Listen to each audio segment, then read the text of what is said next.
Este proyecto inició y ya está terminado, ya está concluido. Inició en el 2003 y se concluyó exitosamente en el 2006. Y pues se trataba de hacer justamente una versión comparativa de las historias regionales de algunos de los estados de la República Mexicana, que no logramos tener, digamos, a todos ni nada, pero por lo menos a 7 de las regiones más representativas de México. Bueno. Esas 7 regiones. Y luego, después de hacer una historia desde sus inicios, pusimos estas fechas, 1792, porque fue cuando llegó la imprenta a Guadalajara. Por eso iniciamos allí y terminamos en 1950, porque más o menos alrededor de esa fecha fue cuando empezaron a circular periódicos ya con otras características ya completamente industriales en diversos lugares. En Veracruz, por ejemplo, en 1943 empezó a circular el diario de Jalapa y pues eso ya dio pie a otro tipo de desarrollo de la prensa, y así en otros lugares también, como diarios específicos que ya son representativos de otro momento de la prensa. Por eso paramos en 1950, ¿no?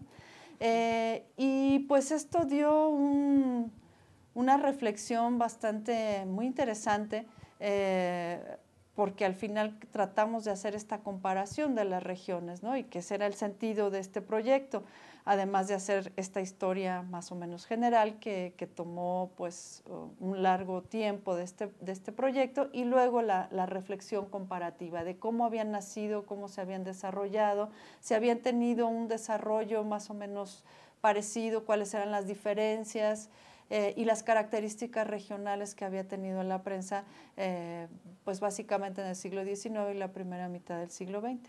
Ese proyecto nacieron 3 libros, aparte de una colección hemerográfica de los estados, de los siete estados que analizamos, y estos 3 libros que son el resultado de 2 congresos donde asistieron diversos especialistas de la prensa. Uno de los libros fue La prensa como fuente para la historia, donde se toman los estudios, los diferentes periódicos y cómo se han utilizado para analizar otros temas relacionados con la historia, ¿no? Como fuente tal cual. Otro libro que se llama Rompecabezas de papel, que son estudios regionales de diversos lugares, no solamente de estas 7 regiones en las que nos enfocamos los integrantes del proyecto, sino cualquier otro estudio sobre un periódico regional.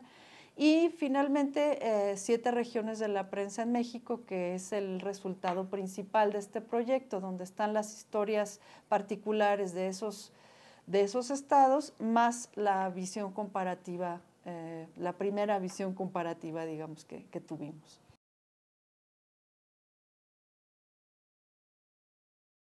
Lo que se hizo, digamos, en este libro de Rompecabezas de papel fue porque se incluyeron estudios de esos 12 lugares de la República. Y en 7 regiones de la prensa es porque hablamos de estas 7 regiones con mucha más profundidad, ¿no? Y fue porque esos son los estudios y los estudiosos que participaron en el proyecto.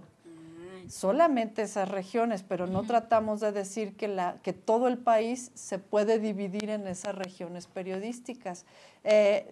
Eso podríamos hacerlo, digamos, en un futuro, tratando de regionalizar o hacer regiones de todo el país y ver si realmente podemos hacer algo así como reunir las características comunes de los diferentes lugares, como para decir, esta prensa pertenece a esta región y por qué, ¿no? Pero eso sería como un trabajo mucho más específico y que podría tardar mucho más tiempo. No era ese el objetivo de ese proyecto, ¿eh?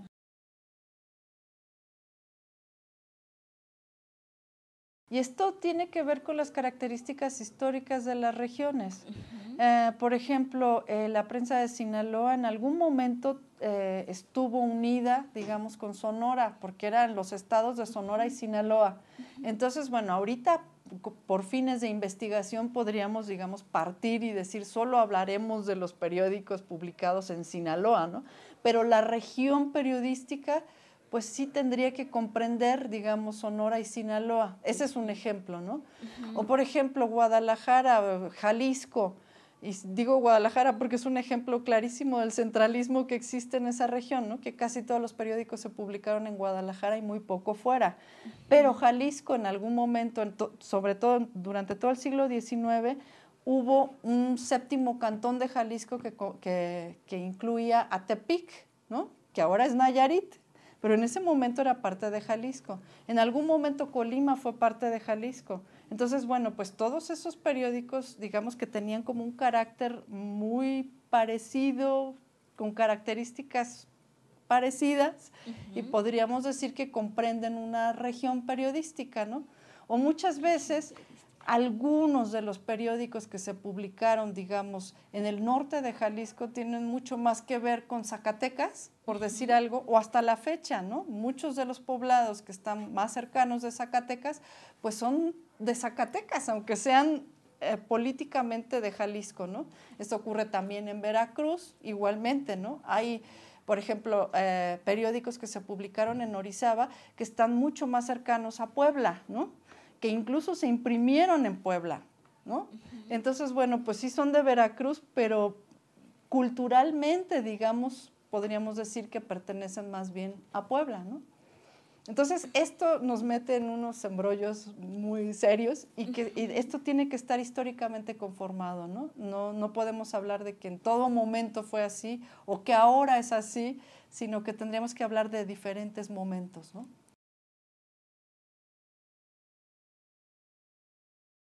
Y cuando planteamos eso, la gente se enoja muchísimo. ¿Por qué? De hecho, tenemos como una especie de confrontación, digamos, amistosa y no completamente dicha, ¿no?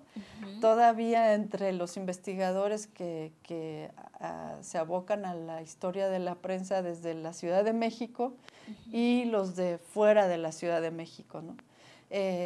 Y cuando intentamos precisamente plantear esto, bueno, pues la Ciudad de México es una región más, ¿no? Una de las regiones de México, ¿no? Y pues desde ahí, ¿por qué no plantearlo así? Hay como algo que se vulnera dentro del corazón de estos investigadores, decir, no, es que es como lo principal, lo más importante, la capital finalmente, entonces como que debería ser el punto central, ¿no? No se puede hacer historia. E inmediatamente parece ser que se entiende que nosotros querríamos hacer una historia de la prensa sin la Ciudad de México, lo cual también sería absurdo, porque no puede uno hacer esto sin tomar en cuenta la capital, ¿no? Por muchas razones, ¿no? Desde que aquí están los periódicos, entonces si uno trata de hacer historia de cualquier lugar de México, tiene que venir a la Hemeroteca Nacional, porque ahí entramos en otros problemas completamente operativos, que en muchos de los repositorios de las regiones no están los periódicos. Y por fortuna se obligaba y se obliga, no sé cuánta gente lo cumpla todavía, pero se obligaba a los periódicos a entregar ejemplares en la Hemeroteca Nacional y pues gracias a eso están allí. Y pues por eso tenemos que venir a la Ciudad de México, que es parte pues de todo este sistema centralista existente, ¿no? Aquí está todo, ¿no? Entonces tampoco podríamos pretender siquiera hacer una historia de la prensa de las regiones sin tomar en cuenta a la Ciudad de México, porque además, pues bueno, siempre fue un referente, ciertamente, ¿no? Muchos de los periodistas que están en las diferentes regiones o que estuvieron durante todo el siglo XIX vinieron acá o tenían un diálogo constante con la Ciudad de México, los periodistas de la Ciudad de México estaban en comunicación constante, entonces tampoco puede uno pretender que la Ciudad de México no existe o que fue muy poco importante, eso sería un absurdo y una tontería, ¿no? Simplemente pues tratamos de darle una importancia también a lo que ocurrió fuera de la Ciudad de México, que eso me sigue pareciendo que no se toma suficientemente en cuenta, ¿no? Y que se sigue haciendo, y lo afirmo otra vez, ¿no? Se sigue haciendo la historia de la prensa en las regiones muchas veces desde la Ciudad de México sin tomar en cuenta, precisamente incluso por lo que comentábamos, ¿no? hace un momento, la dificultad de conocer lo que se hace en esos otros lugares, ¿no? Que es difícil, ¿no? A menos de que surja desde allí alguien que se interese en hacer esta historia. Y entonces, y bueno, también hay un terrible como centralismo en ese sentido que no se conocen, digamos, las cosas que existen de historia de la prensa en esos lugares tampoco, ¿no? Lo que se ha hecho, los libros que se han escrito sobre historia de la prensa, hay mucha gente que ha hecho estas cosas, pero no se conocen en la Ciudad de México. Entonces, lo que ocurre es que se hace una historia, se le pide a un investigador hacer una historia de la prensa nacional y pues hace la historia de la prensa de la Ciudad de México. Porque, bueno, hacer una historia de la prensa en todo el país es, como ya estamos viendo, ¿no? Una empresa completamente titánica, ¿no?